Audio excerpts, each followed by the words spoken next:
అతి ప్రతి ఒక్కటి మాకు తెలియని ప్రభువా, ప్రభు యేసు నాయన, చీకటిని పారదొరలు, నీ వెలుగును ప్రకాశింపచేయి. నువ్వు మాతో మాట్లాడు, నీ మాటలో మాట్లాడము నాయన. ప్రభు నాయన,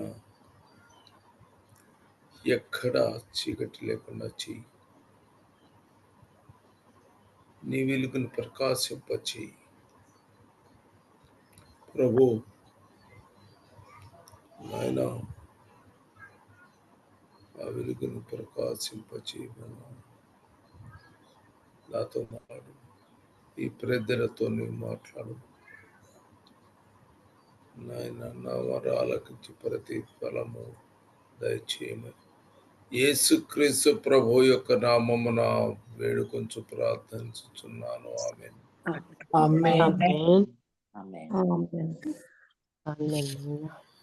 అమ్మా, అందరూ బాగున్నారా? దేవుని కృపలో అందరం బాగున్నాం. ఆమేన్.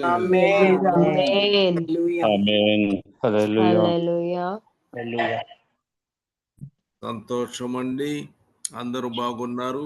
సంతోషం.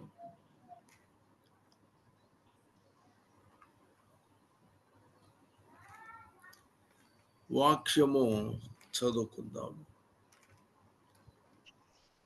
మొట్టమొదట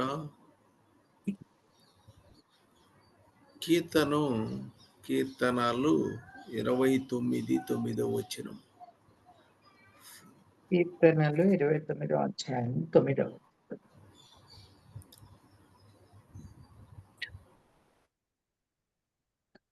యెహోవా స్వరము లేళ్లను ఈన చేయును. యెహోవా స్వరము లేళ్లను ఈన చేయును.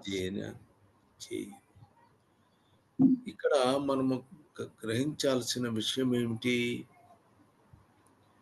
యెహోవా స్వరము లేళ్లను వీణ చేయును. ఆయన స్వరము మనకి వినపడుతుంది, తెలియజేస్తున్నాడు ఆయన. యెహోవా స్వరము ఎక్కడుంది? అంతటా ఉంది. అదే లేళ్లను ఈన చేస్తుంది, ఆయన మాట ఎక్కడ నుంచి వచ్చేది? ఆలయం, పరిశుద్ధాలయం, ఆయన సన్నిధిలో నుంచి. ఆయన యొక్క స్వరము మాటలాడు, ఆయన మాట నోటి నుంచి. ఆయన మాటలు ఎక్కడి నుంచి వస్తాయి? మాట ఎవరండి? మాట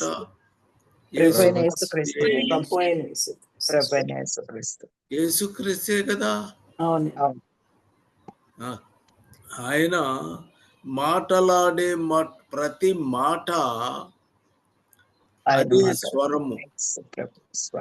యెహోవా స్వరము ఏమిటయ్యా అంటే ఆయన మాటనే, యేసు ప్రభువే. ఆమేన్. హల్లెలూయా. ఈళ్లను ఈన చేయును, ఈ లేళ్లను ఈన చేయును. ఆమేన్. కాబట్టి ఆ లేళ్లను వినాలి. అవి ప్రభు అయిన యేసుక్రీస్తు వాళ్ళను కూడా అలా తనకు మళ్ళీ తయారు చేసుకోవాల్సిన బాధ్యత ఆయనకు ఉంది. యాకోబు 1:18 వచనం చదివితే, లేకపోతే యోహాను 10:35 చదవమ్మా.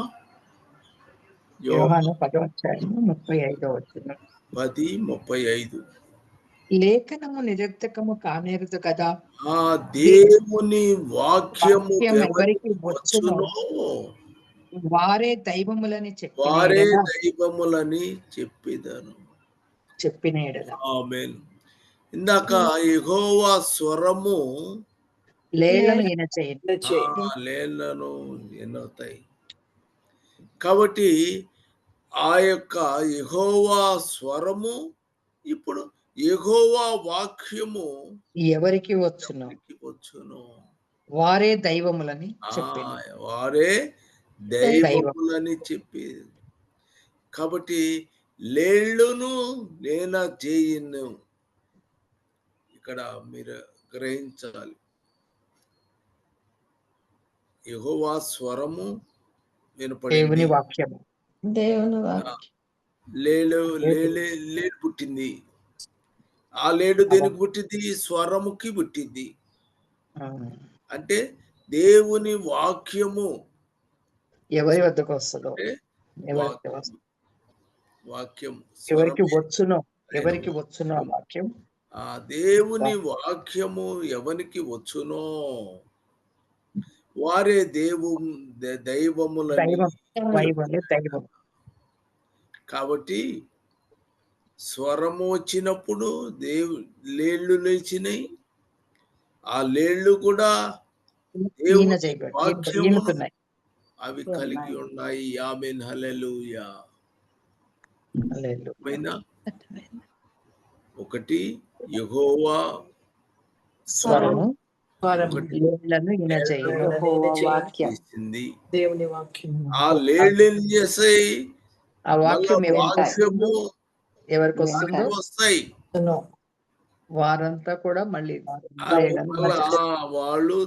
వాళ్ళు కూడా దైవములని, అంటే దైవములని చెప్పితే యెహోవా స్వరము దేవుని వాక్యము ఎవరికి వస్తుందో వాళ్ళు దేవుళ్ళు అవుతున్నాయి. ఆమేన్, హల్లెలూయా. ఎందుకంటే ఇప్పుడు మనము ప్రియుడు ప్రియురాలు మనమంతేనా? ఇప్పుడు నా ప్రియుడు ఇదివలే నున్నాడు, లేడి పిల్లవలే నున్నాడు. మీరు 5వ అధ్యాయము ఎఫెసీ 5:31-32 వచనాలు చదవండి. ఎఫెసీ 5వ అధ్యాయము 31-32 వచనాలు. 31-32. ఈ హేతువు చేతనే పురుషుడు తన తండ్రిని తల్లిని విడిచి తన భార్యను హత్తుకొనును, వారిద్దరూ ఏక శరీరమై ఉందురు. ఈ మర్మము గొప్పది. అయితే నేను క్రీస్తును గూర్చియు గొప్పది. నేను క్రీస్తును గూర్చియు సంఘమును గూర్చియు చెప్పుచున్నాను. ఆమేన్. ఆయన చెప్పింది ఎవరి గురించి? క్రీస్తును గురించి ఆయన చెప్పటం లేదు. సంఘము గురించి యేసు ప్రభు సంఘము గురించినటువంటి విషయము ఆయన చెప్తున్నాడు. వారిద్దరూ ఏక శరీరమగుదురు. అమ్మా అర్థం చేసుకోండి. అర్థమవుతుంది. వారిద్దరూ ఏక శరీరము అవుతారు. అంటే ఇప్పుడు పురుషుడు స్త్రీ, అట్లానే యెహోవా స్వరము లేళ్లను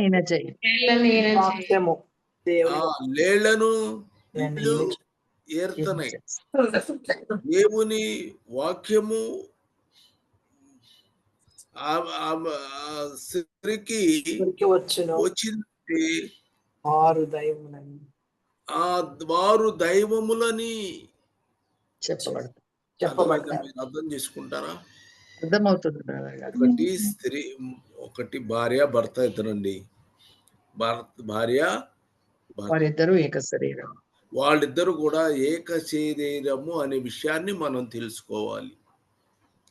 ఎవరు? ఒకటి క్రీస్తు, లేడీ కలిగినట్టు డేడీ లేడీ కావాలి.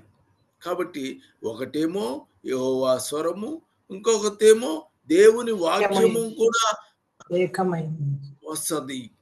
వాక్యం కాబట్టి వస్తుంది. అంటే ఇప్పుడు మీరందరూ కూడా దేవుని వాక్యము మీకు వచ్చునా రాదా? వచ్చు. మీరందరూ కూడా వాక్యము కలిగి ఉన్నారు. కాబట్టి మీరు లేడీ లాంటి వారు. మీరంతా ఎవరు? మేము లేళ్ళము. ఈయన దేవుడు చేయును. ఈయన చేసిన లేళ్ళము. హల్లెలూయా. బహుశా ఎప్పుడైనా అర్థమైంది అనుకుంటాను. అర్థమైంది. హల్లెలూయా. కాబట్టి ఒకటి దేవుని వాక్యము, దేవుని స్వరము యేసుక్రీస్తు ప్రభువు. మరి ఇంకొకటి అది కూడా స్వరము ఎలాంటి స్వరముదై ఉండాలి? దేవుని వాక్యము మొత్తం కంప్లీట్ గా లోపల నివసించి ఉండాలి. ఆ వాక్యం ఉన్నటువంటి లేడీ లాగా జీవించాలి. ఆమేన్. హల్లెలూయా. అంటే ఏక శరీరమై నారు. 2 ఒకటి యేసయ్య, 2 లేడీ, 2 కలిపి ఏక శరీరమై. ఆమేన్. హల్లెలూయా. అర్థమైంది అనుకుంటాను. యాకోబు 1:18. యాకోబు పత్రిక 1వ అధ్యాయం 18వ వచనం. తాను సృష్టించిన వాటిలో మనము ప్రథమ ఫలముగా ఉండునట్లు సత్యవాక్యము వలన మనలను తన సంకల్ప ప్రకారము కనెను. కాబట్టి ఆమేన్. లేడీని కన్నదెవరు? యెహోవా స్వరము, సత్యవాక్యం. వాక్యము వలన అంటే దేవుని వాక్యం ఎవరికి వచ్చునో వారే దైవములని చెప్పి అన్నాడు. కాబట్టి సత్యవాక్యము వలన మనలకు ఆయన తన సంకల్పము ప్రకారము కనెను. ఆయన యేసుక్రీస్తు ప్రభువు. మళ్ళా మనల్ని ఏం చేశాడు? కన్నారు. ఆమేన్. హల్లెలూయా. అది అర్థం చేసుకోండి జాగ్రత్తగా. నేను ఇంతగా చెప్పలేను. ఆమేన్. హల్లెలూయా. మరలా వాక్యము ద్వారా మీరు కన్నారు, మీరు కనబడ్డారు. మళ్ళా మొదటి పేతురు 2వ అధ్యాయము 2-3 వచనాలు. మొదటి పేతురు 2వ అధ్యాయము 2వ వచనం నుంచి.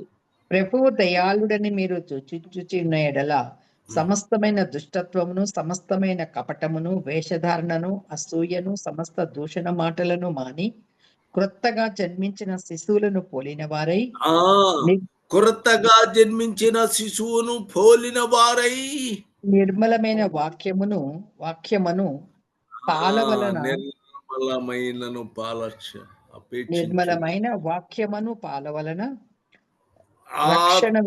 సంబంధమైన పాలు. పుట్టినోట్లో ఆత్మ సంబంధమైన పాలు. ఆమేన్. హల్లెలూయా. కాబట్టి ఇప్పుడు మనం లేడులాగా ఏనబడ్డాము. దేవుని స్వరము మనల్ని తయారు చేస్తుంది. మనం తయారు చేయబడుతున్నాము. మొట్టమొదట మనము కనబడ్డాము. మనను తర్వాత ఆయన పాలు అపేక్షించాడు. కొత్తగా జన్మించిన పానిన వారై నిర్మలమైన పాలు అపేక్ష వాక్యం అంటే ఏ పాలు? నిర్మలమైన పాలు. వాక్యమును. ఆత్మ సంబంధమైన పాలు. ఆమేన్. హల్లెలూయా. కాబట్టి ఇప్పుడు మనకిచ్చే ఇవి కాదు, మనకి అవి కాదు. మరి ఏం కావాలి ఆయనకి? ఆత్మ సంబంధమైన పాలు. పాలు. అమ్మా ఏది అపేక్షిస్తారు? ఆత్మ సంబంధమైన పాలను అపేక్షించాలి. సంబంధమైన పాలు. ఆత్మ సంబంధమైన పాల వలన. ఆమేన్. హల్లెలూయా. ఎఫెసీ 5వ అధ్యాయము 25 నుంచి 27 వరకు. పురుషులారా, ఎఫెసీ 5:25 నుంచి. పురుషులారా, మీరును మీ భార్యలను ప్రేమించుడి. అటువలే క్రీస్తు కూడా సంఘమును ప్రేమించి అది సంఘమును ప్రేమించి అది కళంకమైనను మడుత అయినను అట్టిది మరి ఏదైనను లేక పరిశుద్ధమైనది గాను నిర్దోషమైనది గాను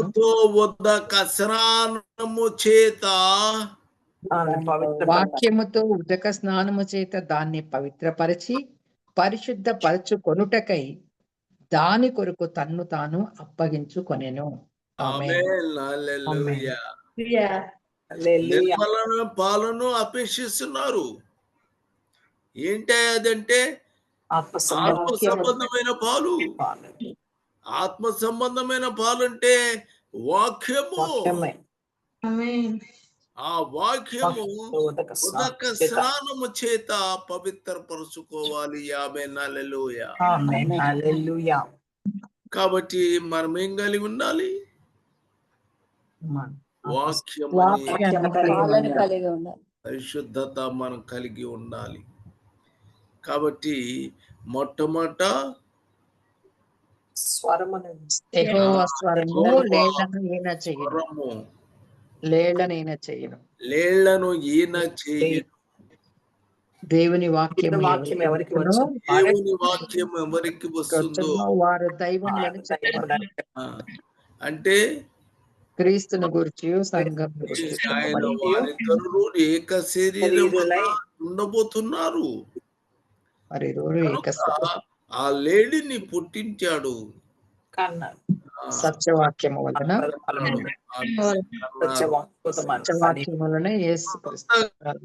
జన్మించిన శిశువుని పోలిన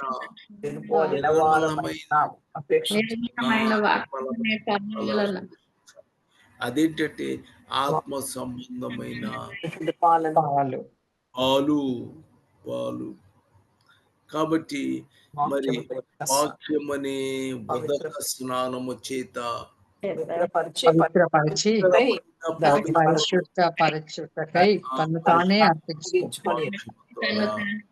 పరిశుద్ధపరచబడిన వారు ఉండాలి. ఆమేన్. హల్లెలూయా. తర్వాత మీరు వాక్యము ఉదక స్నానం చేసుకోవాలి. తర్వాత మీరు ధర్మ విధులు కలిగి ఉండాలి. ఆమేన్. హెబ్రీ 10:16 వచనము చదవండి. ఏలయనగా ఆ దినములైన తరువాత నేను వారికి నియమింపబోవు నిబంధన ఏదనగా నా ధర్మ విధులను వారి హృదయమందు ఉంచి వారి మనస్సు మీద వాటిని వ్రాయుదును. ఆమేన్. ఒకటి హృదయమునందు ఉంచి, రెండు మనసు మీద రాస్తాడు.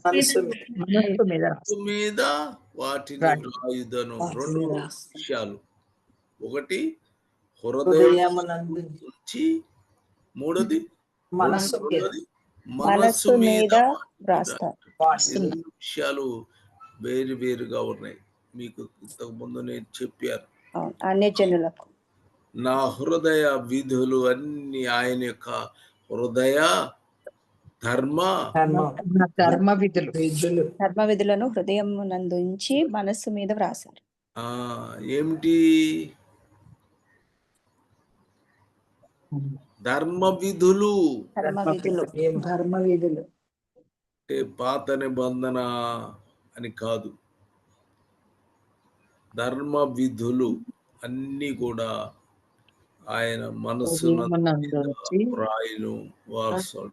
హృదయమునందు నుంచి అది వాటి ఎట్లా మనసు అంటే ఎట్లా రాస్తారంటే ఆయన ఎట్లా రాశారంటే ఇది క్రీస్తు పత్రికలాగా రాస్తాడు. రెండవ కొరింథీ 3:3.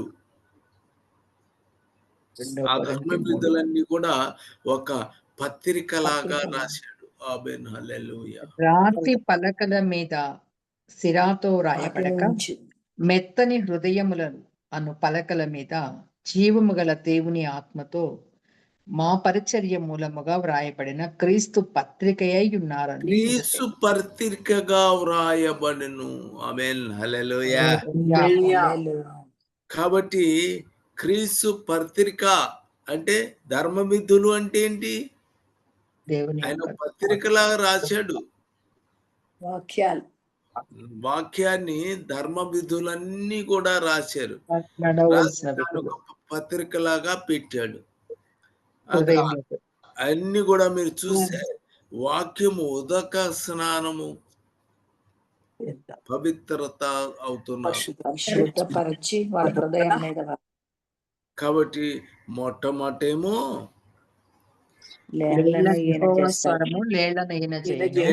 స్వరము, తర్వాత సత్యమనే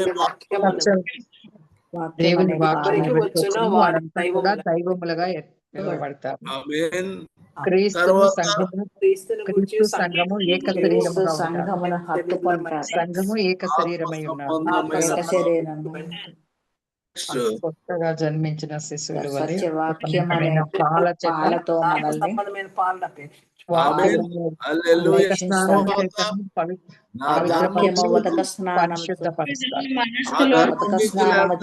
పవిత్రపరిచి హృదయాల మీద ఉంచి వారి మనసుల మీద వాటిని మన హృదయం మీద రాస్తాడు. అది హృదయం అనే రాతి పలకల మీద రాస్తాడు.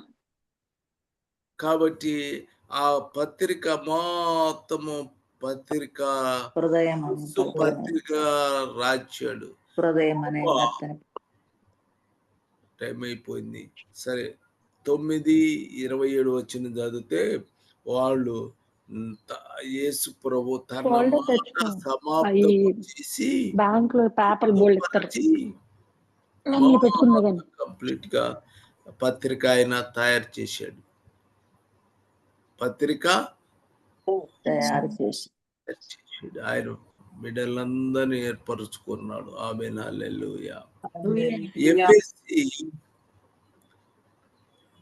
5:31-32 వచనాలు చూస్తే క్రీస్తుతో ఏక శరీరమై ఉండుము. ఆమేన్. యెహోవా స్వరము చేస్తుంది. చేసుకోండి. ఇప్పుడు 55:32-30లో క్రీస్తుతో ఏక శరీరము సంఘము ఏక శరీరం 33 ఈ మర్మము గొప్పది, క్రీస్తుని గురించి సంఘంను గురించి చెప్పుచున్నాను. వారిద్దరూ ఏక శరీరమై ఉంటారు. వాళ్ళు మొట్టమొదట లేడీగా ఉన్నారు, ఆయన స్వరముగా ఉన్నాడు. ఆయన స్వరము ద్వారా లేడీని తయారు చేసుకున్నాడు. ఆ లేడీకి కూడా ఇష్టం వచ్చినట్టుగా మాటలు రావు, దేవుని వాక్యమే నేర్చుకున్నావు. కాబట్టి వాళ్ళు దేవుని పిల్లలుగా ఆమేన్, హల్లెలూయా. కూడా మనము కూడా ఎలా ఉండాలి? లేడీ లాగా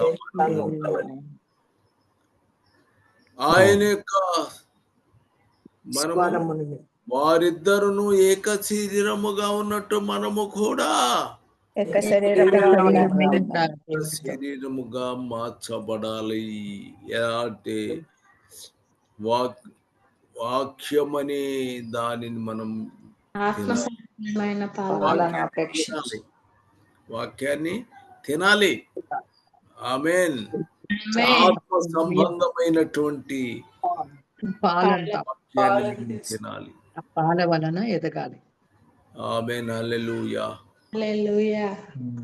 మహోన్నతుడా యేసుక్రీస్తు ప్రభువా, నీవిచ్చిన వాక్యాన్ని నీకు అప్పగించాను, ఈ ప్రజలకు అప్పగించాను. మా ప్రభువా, నీవు తెలియచేయము. ప్రతి ఒక్క వాక్యాన్ని మాకు అందించము. యేసుక్రీస్తు ప్రభు యొక్క నామమున ప్రార్థించి వేడుకొనుచున్నాను. ఆమేన్. ఆమేన్. హల్లెలూయా.